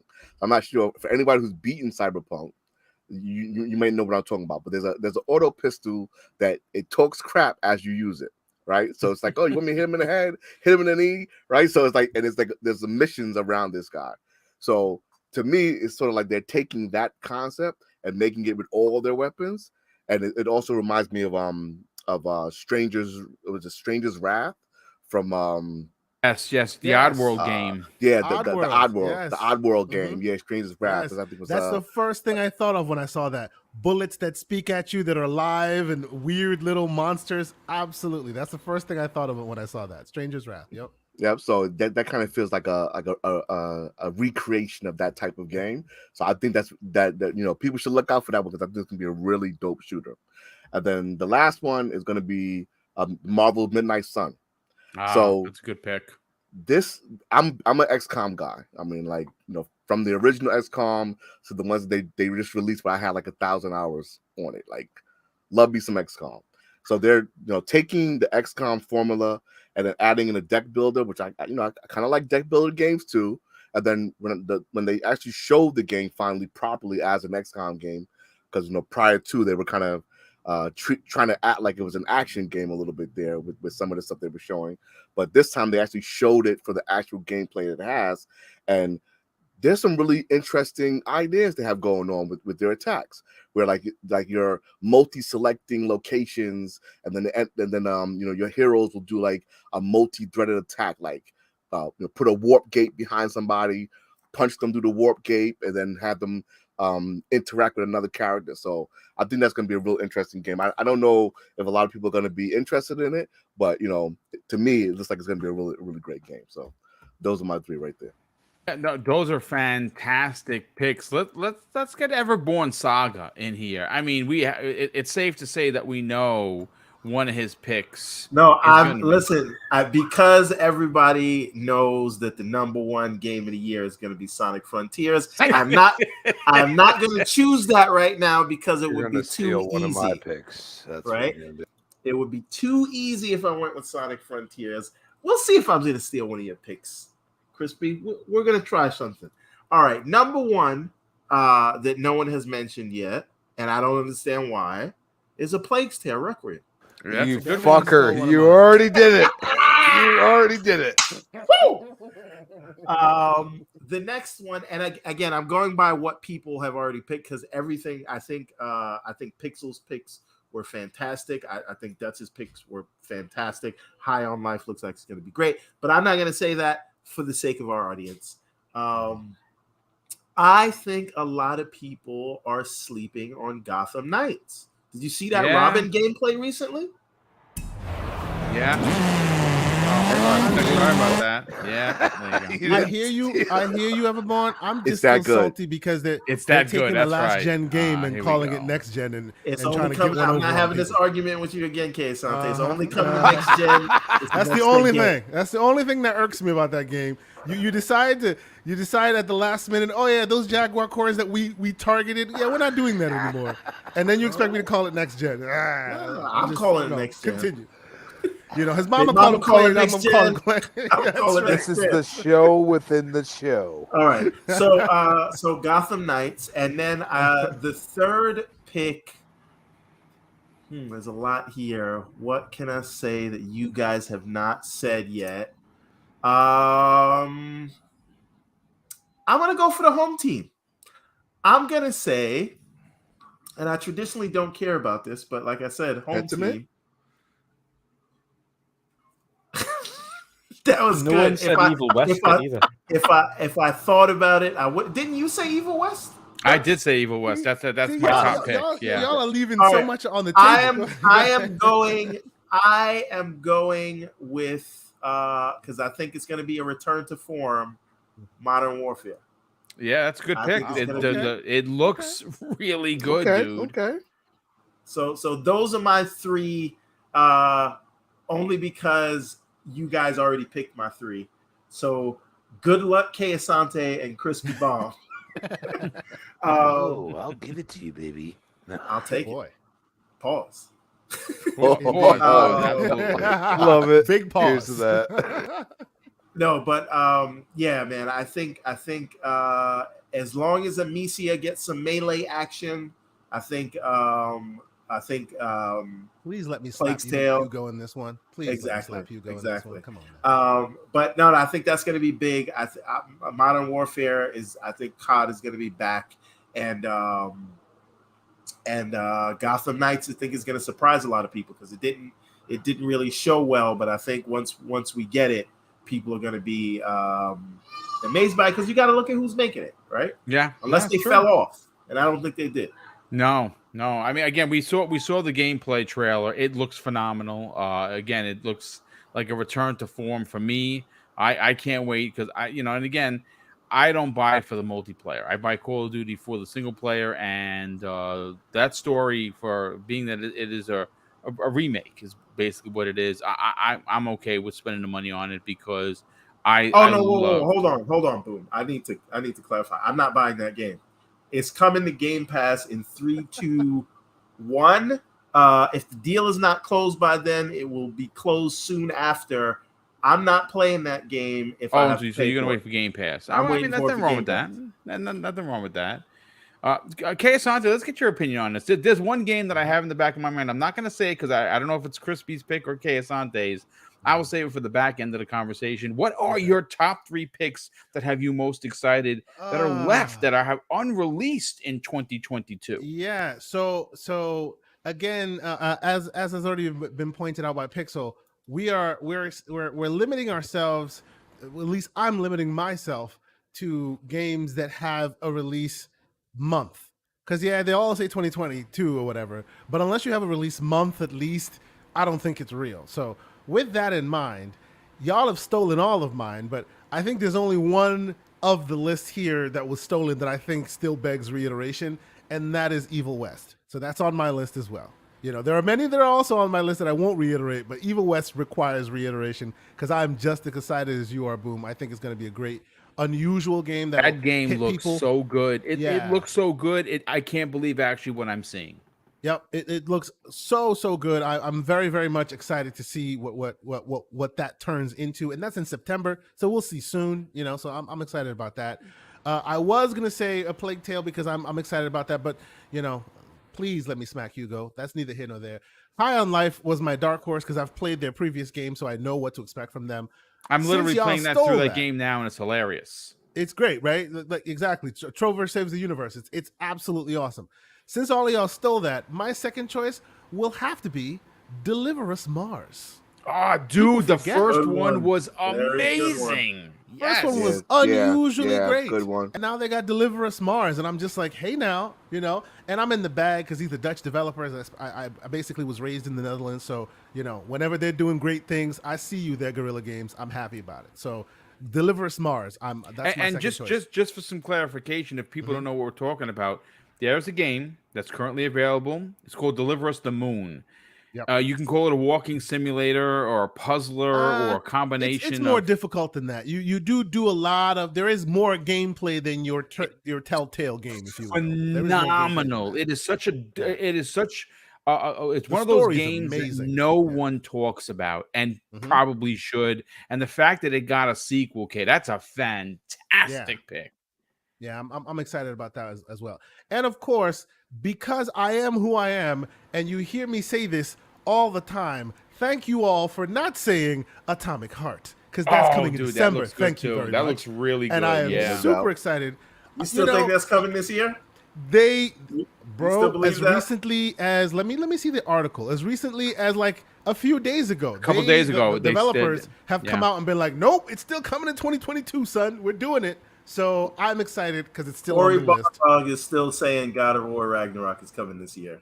Yeah, but Cory Barlog has nothing to do with God of War. He has nothing to do with it. So he's not the game director. So I don't know why people keep listening to that guy, but he's doing something else that he hasn't told anybody about. Supposedly it's a different kind of game, space, blah, blah, blah, blah. Related, yeah. Yeah, everybody's looking at Cory. I'm like, he's obfuscating because he knows he's not the game director here. So we shall see.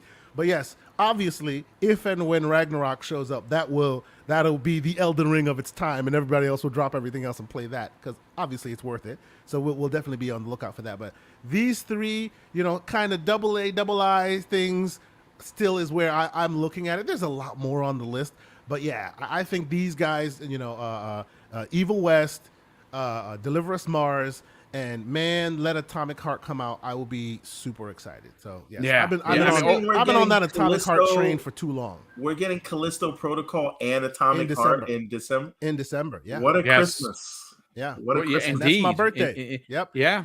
And by the way, on Christmas, my family's leaving. So I'll be by myself all December, which is Christmas, my birthday. I'll be playing Right at the month, all boy. day by myself. Woo-hoo. Yeah, but you know what's also Nice. interesting? We could get we could get Hogwarts in December as well, which would be the trifecta, if you will. Crispy Bomb, let's get your hot take on your top 3, and then because we have some time, I'm gonna round robin it again and let you give one more, because I have one that no one mentioned that is high on my list because I'm a diehard fan. Crispy, what are your top 3 picks for you that someone hasn't already stolen? Well, there's only one actually. I'm surprised. I really am. A Plague Tale Requiem, definitely. It's not for me. It's for my girl. I want her. Okay, yeah, you said she's a big fan of it. Yeah, she's beaten the first one, like totally, like gotten everything. I want her to play because she never played on a Series X on my 4K TV, and I think, you know, for those like 2 to 3 days, she's probably going to be off limits to me, and I'm cool with it because I'm just going to watch her play it. I'm sorry, like Asobo, like I'm not into flight sim, but I'll tell you right now, the visuals on that game, wow. Yeah, that's incredible. it. That's all you can say is wow. And they're doing it on cloud now. Like, come on, man. Like, seriously. So I truly believe this game is going to be something. Yeah, but this game is going to be something special. You know what I'm saying? Like, it's gonna rival Elden Ring. That's my feeling right now. Interesting. And I'm only, and dude, I'm telling you, and the visuals are going to grab you even more than Elden Ring. Yeah. And that's where I go and say, y'all want to talk about visuals? I'm going to tell you right now, you play it on the PlayStation 5, you play it on Series X, you play it on PC. Bet you that game looks damn good. Oh, I'm sure it does. You know, so I look at that game and I say, well, wait a second. I might have to go back and play the first one after I watch her play for a little while. You know what I'm saying? Like that's the way I look at it. The first one's a masterpiece. No, and I don't like. I played enough Hellblade. I'm like, I don't like the puzzles, but man, this game looks fucking good. Man, it looks really good. And I'm like, this is a small team before Microsoft bought them. Like, come on, man. Like, we're all being like crazy about it. It's like, dude, just let them stew. Let them make their stuff. I mean, the Coalition visually compared to Halo 343, it don't look anywhere near like the Coalition's light years. You know what I'm saying? Like, you could say what you want, but that's the truth. Yeah. So, no, but what are your other 2 picks though? You only have a well, my number two is Scorn. Oh, that's a good one, dude. That's a great my number one. Number 2 is for me. Okay, number 1's for my girl, number 2's for me. And they could come out at the same time. All right. You know, I think it's like 7 days after. So you like feeling weird there, Crispy. You like feeling a little weird. It's a visceralness. It's like you weird. Reload your weapon, you're knowing you reload your weapon. Okay. That's something that like you don't see in many games. You understand what I'm saying? Like, it's one of those things, like, you know, like every movement from what I've seen from them feels like visceral and you know, in your face, and like you know what? Do you remember Prey? Not the game. Yeah, the first OG Prey. So yeah. So you say Prey, I say Darkness. Darkness, but 1 and 2 are great. Darkness 1 and 2 are 2 of the greatest games I've ever played. A lot of people didn't play those games. Dude, it's so good, so gritty. A lot of people, when they bring up Quantum Break, dude, I'm like, yo, Darkness was like on that level 10 years before you, bro. Like that's where like Rise. I'm gonna tell you something right now. I want to Rise too. You know what? I think it would be amazing. On that note, the last game I have, which is kind of weird, it's kind of nostalgia, the new Saints Row. Yes, that was my pick, dude. That's totally interested in that game. That my good. God. Yeah. And I remember, like, I got turned off from GTA at some point. And then I got those superpowers, and what was it, Saints Row the Third, something like that. And I was like, man, this is interesting. And I played it for a period of time. But now if you become a live service game and you also treat it right, that's the problem with these companies. They don't treat it right. They don't say, hey, we have a community already, let's nurture them. And I've seen companies kind of pivot and do the right thing eventually, but why don't you just start off that way? I mean, we all know that we're going into a live service, like, games as a service, model. Treat us right. Don't step on our cookies. You know what I'm saying? Like, I want to dunk those cookies in the milk. I'm sorry. So you think about that and you say, you know what? You treat them right. You don't just smash the cookies. And then you look at it and you say, man, they're actually being respectful to me. And then you go and accept that and you go and play that game that you love. And I've seen certain companies, even certain devs within a company, do that correctly. And I've seen others just smash those cookies until no end and say, nah, you're eating what we're smashing. That's all you're doing. And it's illogical. Like, even PlayStation right now, you're not making me want to buy a PlayStation. But that's because I care about money more than some people. Maybe that's what it is, but it's sad. Well, I mean, listen, everyone has had great picks. We still got about 17 minutes.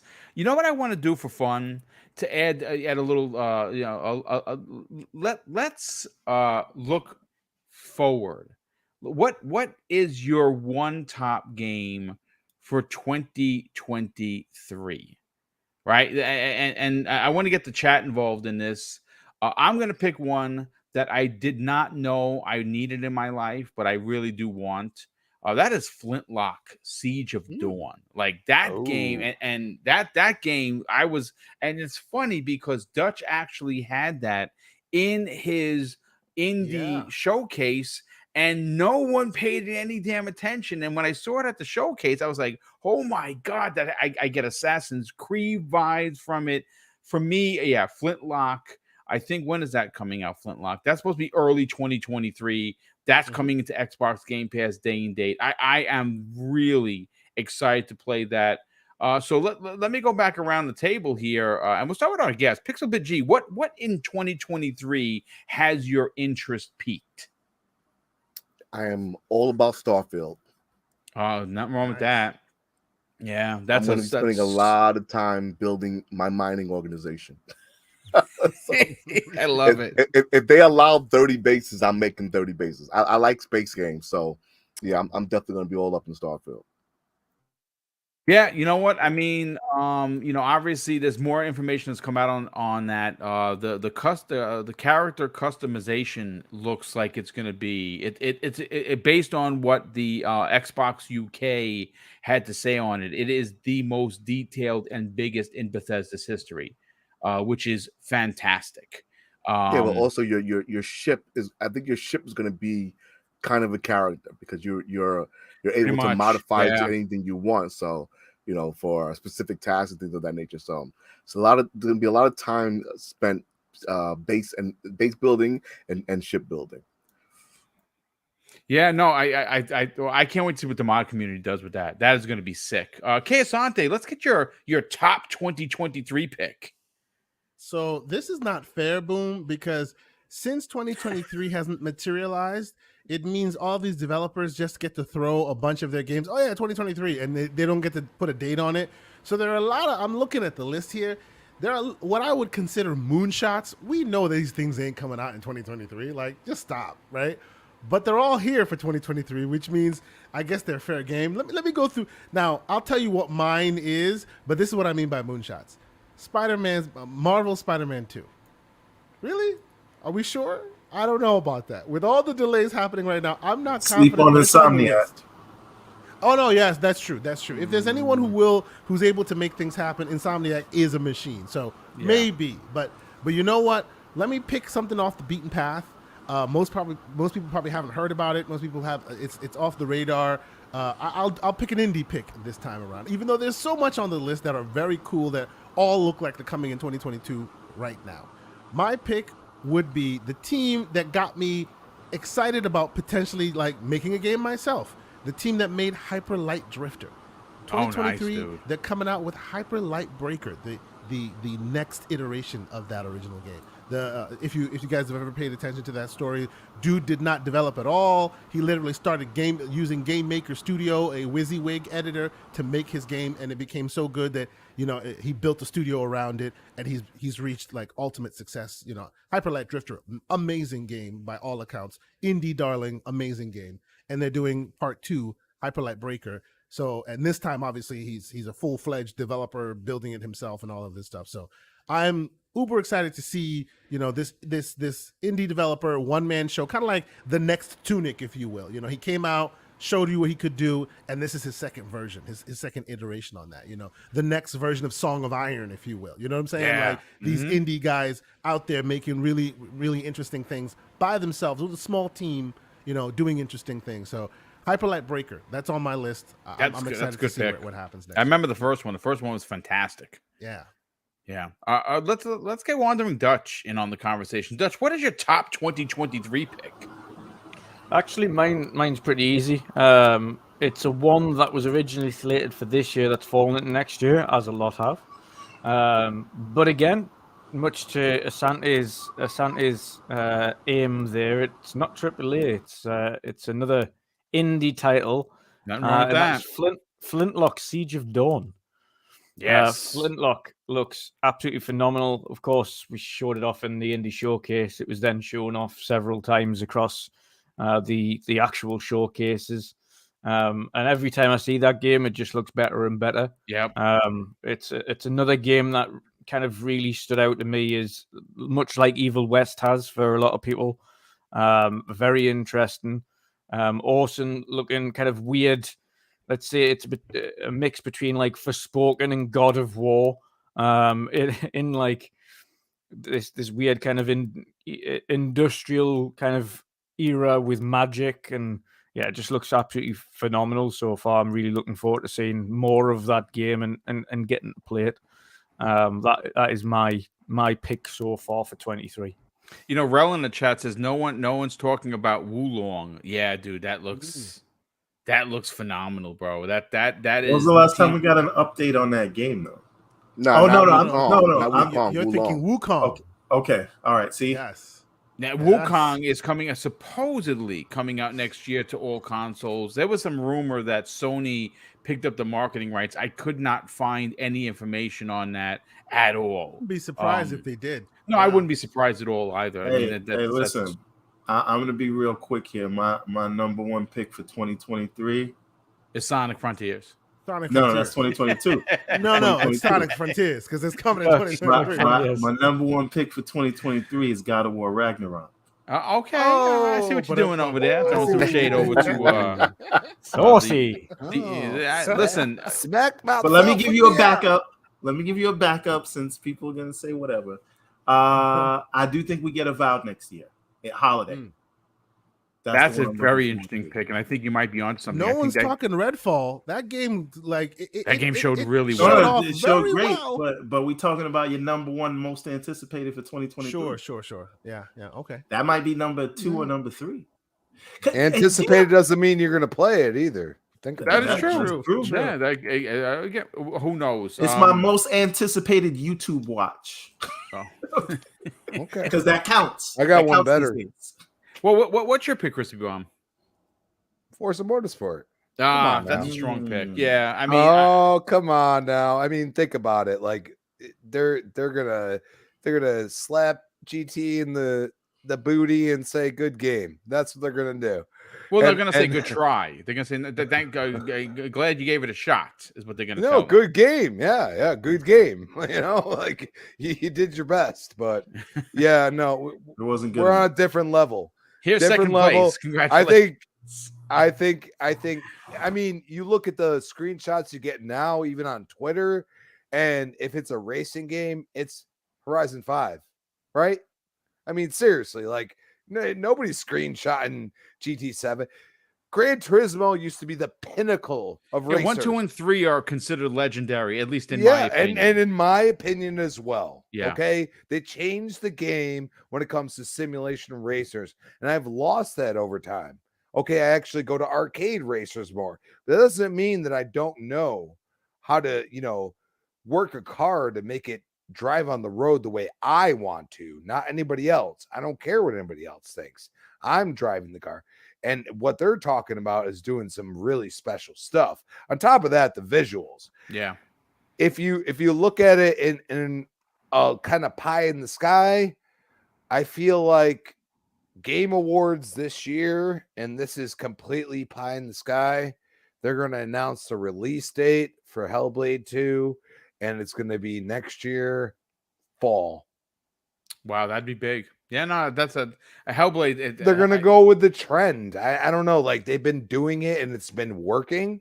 So I almost feel like they're going to, like, finish it off.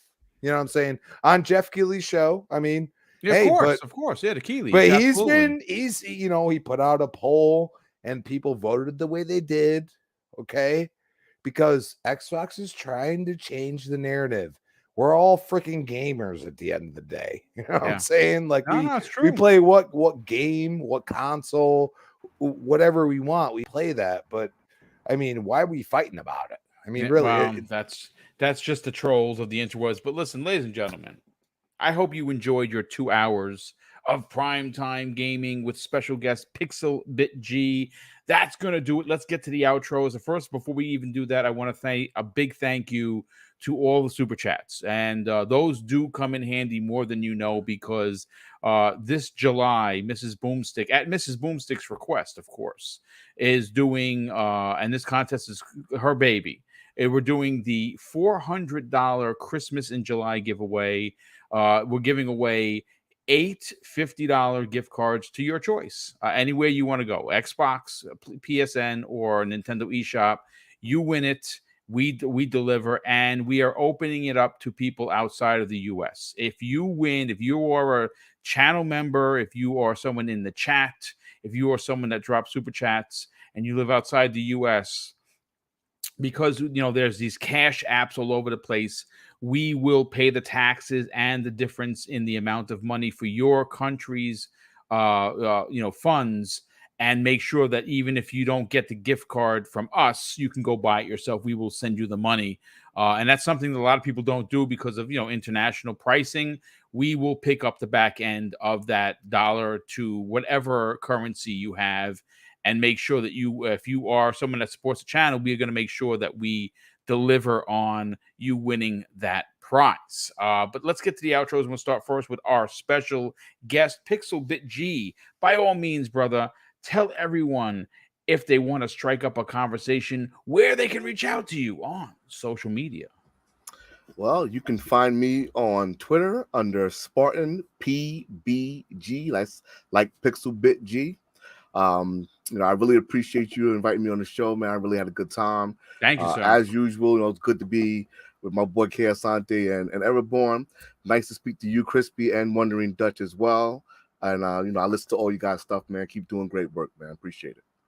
Well, we appreciate you being here, brother, and definitely this will not be your last invite. That is for certain. Wandering Dutch, sell your brand, brother. Tell everyone about your show that has new graphics and all the bells and whistles that you've been working on behind the scenes, and where can people reach out to you on social media? Yeah, as always, it's been absolutely awesome. Really cool topics again this evening, and obviously nice to round it off with our favorite picks or picks of 2022 and 23 to come.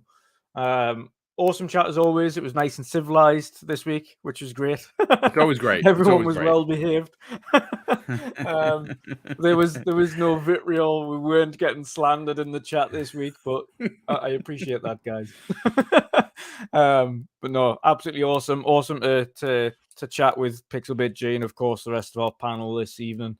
But you can find me, of course, everywhere at Wondering Dutch, YouTube, Wondering Dutch, the home of my podcast, the Midweek Mix-Up, which is every Wednesday and Sunday for the weekend edition. So, yes, you can find me there again. Awesome evening, and thanks, guys. See you all again next week.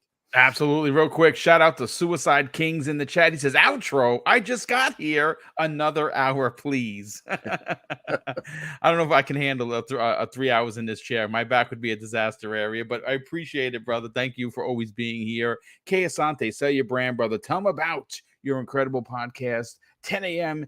Eastern Standard Time, Saturday mornings with co-host and the co-most, Everborn Saga, and also talk about the show you had yesterday where you broke down the Steam Deck. Yeah. So thank you once again. Always a great show. Even when the news gods tend to be light on us, you keep things interesting, and I appreciate that. This was a great show. So yeah, we had a great time yesterday. I've been enjoying my Steam Deck. I apologize if you follow me on Twitter, you will see a lot of ridiculous Steam Deck, a lot of crazy Steam Deck pictures. Recently, my latest experiment is OG Xbox on Steam Deck. We're going, dude. That looks so good. Yeah. Yes. So yeah, we had a show yesterday. Brought a few members of the community together. We had a really interesting conversation. Really cool. Got some awesome feedback from that. So if you haven't checked it out, please do. I've been doing some digital spring cleaning. So again, that chat is riddled with game codes because it's just going to sit in my inbox and I'm never going to play them because I either have redeemed versions of them and I have extras or whatever. So I've just been, there's Back for Blood. I put a bunch of games in the chat and some people were able to redeem it, some not. So if you happen to check the codes, if you happen to win one, let me know. Send me a quick DM, and I'll be doing more of that on Twitter and in the shows as we go on. Myself and Everborn Saga will be back this weekend to do another show of the proper Gaming Circle podcast. We're still working the logistics on what it will be because, as we've said, the news gods haven't been kind. But you know what? We'll figure it out. But by and large, we've had a great time. It's always awesome to podcast with you gentlemen.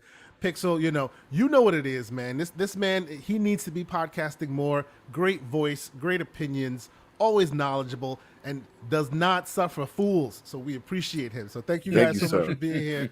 We'll be here next week. So make sure you tune in again.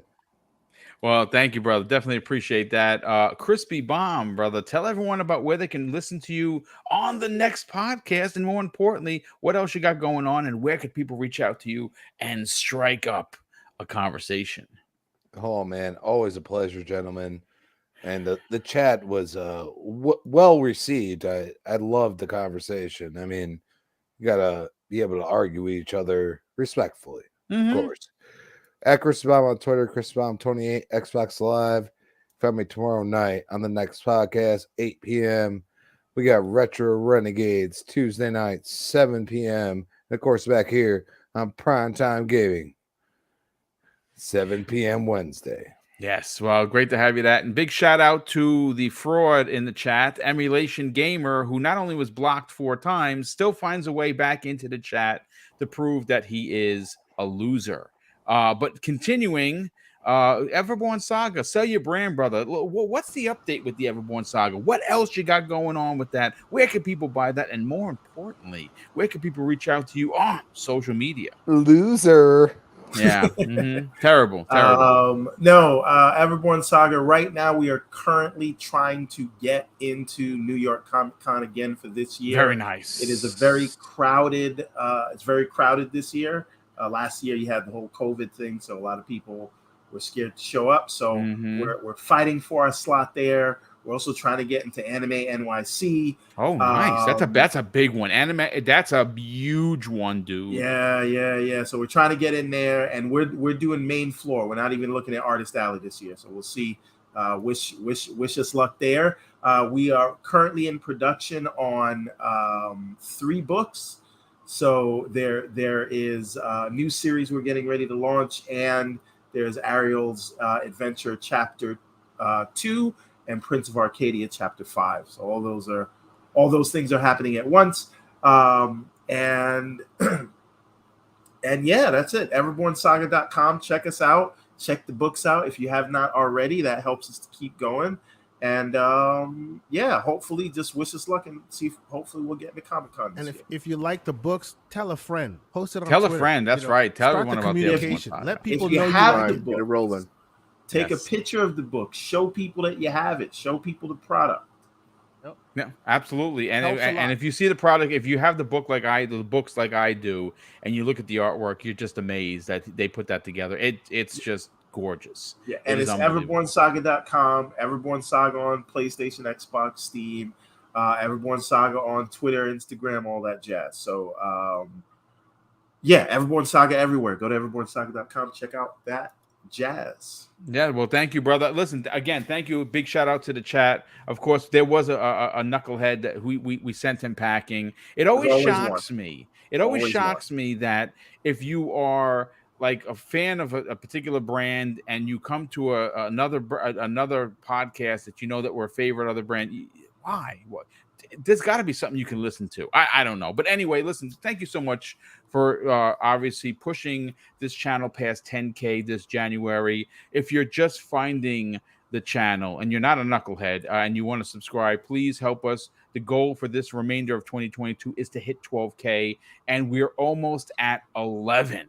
We're about, I don't know, just a little under 300 away, and would love to finish off the year strong with 12,000 subscribers. Soon that as would the be Activision deal closes. Boom. Yeah, you said that about Ooh, about the announcement, and you said this about this. So I'm gonna hold you to that. But ladies and gentlemen, thank you so much. I want to close out the show with something that is very important to me. Hopefully, one day it'll be important to you, and that's something that my dad taught me with kids, and he would say, "Craig, treat others how you want to be treated, and also it doesn't cost anything to be nice. You live by those rules, son. I can guarantee you're gonna have an awesome day. So take care, everyone, and we'll see you next week on the newest episode of Primetime Gaming with Mr. Boomstick and Friends."